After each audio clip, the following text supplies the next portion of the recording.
Hello people. Today I want to talk about the liver.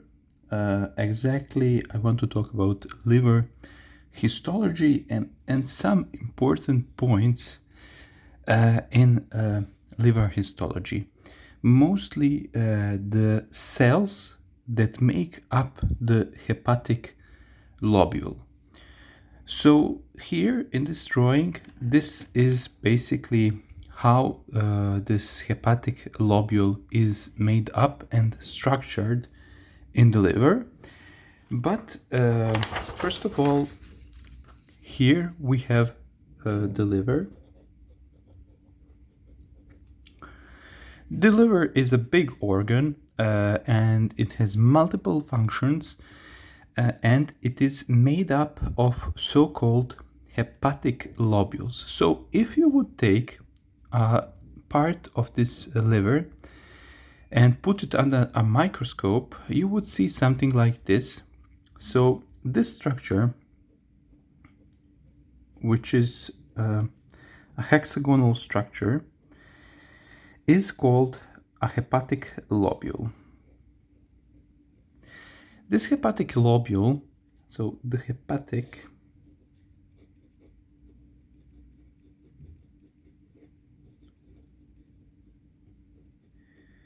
lobule is the main element of liver structure.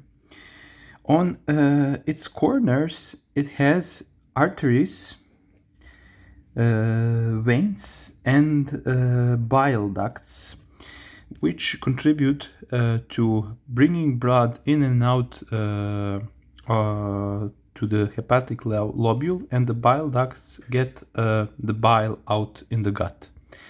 In the center is the central vein, and these pathways that are going from the periphery to the central vein, so blood is going from the periphery through to the central vein, and bile, so this would be for blood.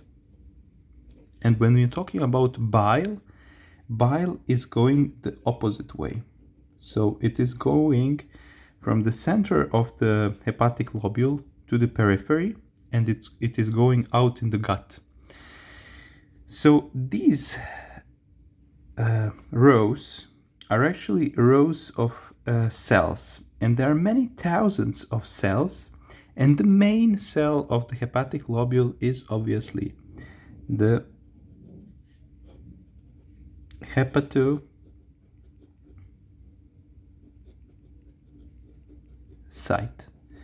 So these rows are aligned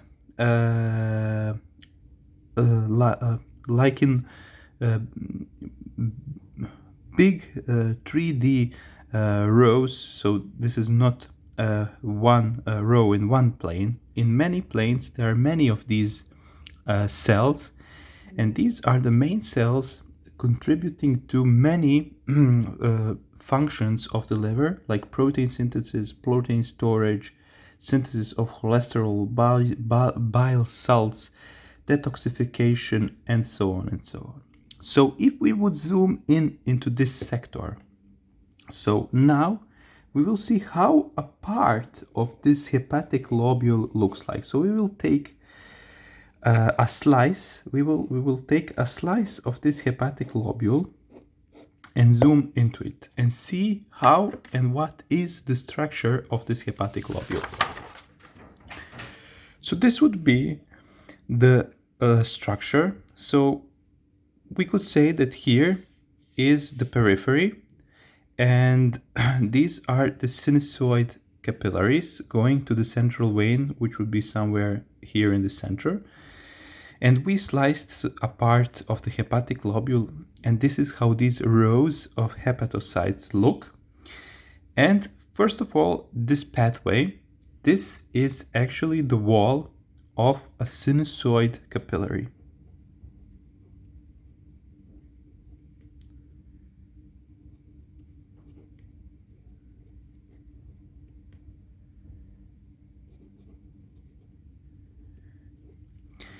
So a sinusoid capillary as the name says, has many pores. These pores are large enough so proteins can get into this space between the apical wall of the hepatocyte and the endothelial cells of the sinusoid capillaries. So the sinusoid capillaries are made up of these cells. So the endothelium cells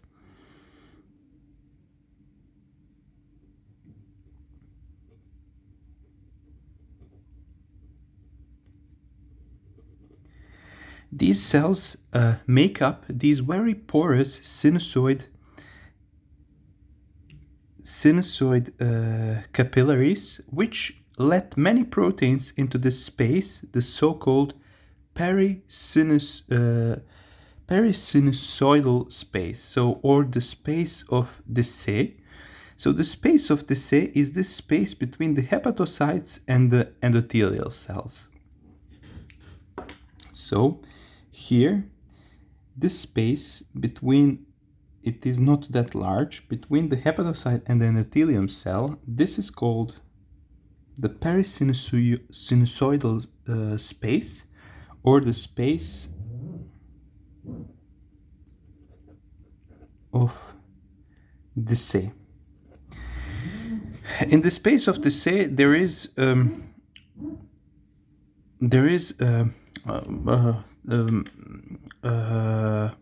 the metabolism is actually happening. So proteins are picked up by the hepatocyte, and also the hepatocyte produces proteins that are secreted out into the sinusoid capillaries. So in the next big element is the hepatocyte itself. Hepatocytes are big cells. Some of them have two nucleus and some of them have one. They have a high metabolic activity and they have very developed organelles. They have these apical surfaces that are in the space of Desay, and they have also these bile capillaries. So this would be a bile capillary, and the bile capillary is where bile is formed. So things, molecules that make up the bile are secreted into these bile capillaries, and the bile capillaries form small bile ducts, and eventually they end up into these, they flow out of the hepatic lobule. They flow out of the hepatic lobule and go into the bile duct.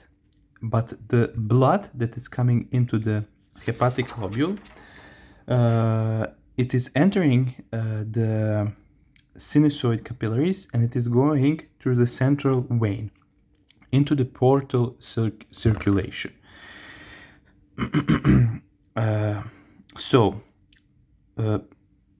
Into the hepatic vein circulation. So this is, and the portal circulation is bringing all the blood from the gut into the liver, and the liver is filtrating that blood and giving it off to the hepatic veins into our systemic circulation. But that is another story. So the hepatocyte is basically the workhorse of the cell and the workhorse of the liver, and it will produce all the proteins. It will store proteins.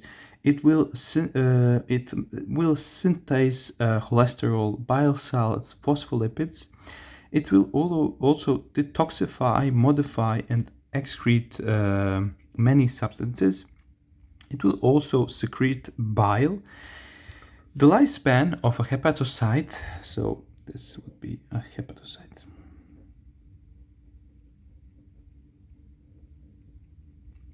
is around 150 days. And as you can imagine, these cells can regenerate very easy. So the next interesting cell is the ethos.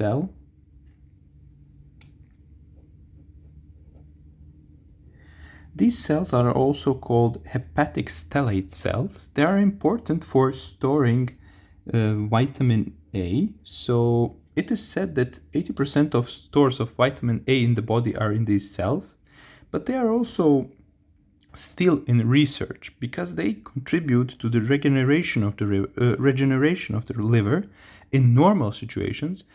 But in pathological situations, then they can form into cells that resemble myofibroblasts, and they can fibrose the liver and lead to cirrhosis. Another important group of cells in the liver are these cells. So E2 cells are in this perisinusoidal space, or the space of the C, between the hepatocyte and the endothelium. But these cells that are in the sinuses, these cells, so that are actually in the capillaries, sinusoid capillaries themselves, are called Kupfer cells.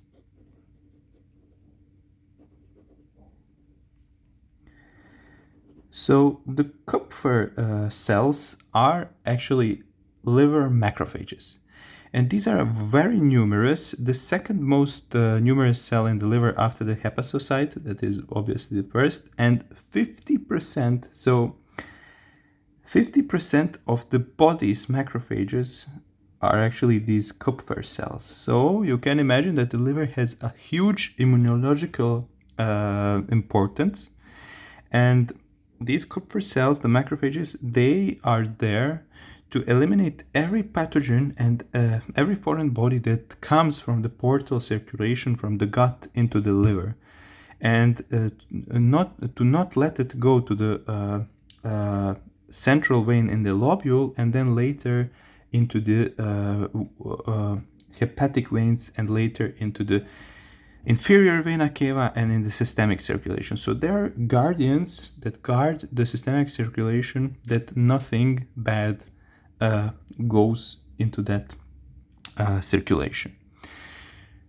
So these are the main cells that make this hepatic lobule up, that make this structure up. And obviously we can see that the liver is a complex organ that has both endocrine and exocrine functions, that has a huge immunological function in the body.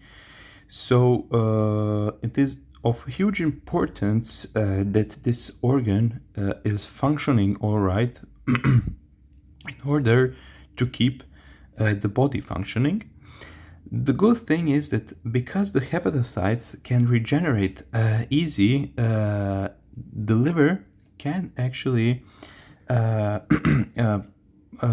hold out against toxins, and it can regenerate. But if this regeneration, if the damage to the liver is too high, there will be fibrosis, and fibrosis leads actually to cirrhosis and the loss of liver, of this liver cytoarchitectonic, and the loss of liver function. Thank you.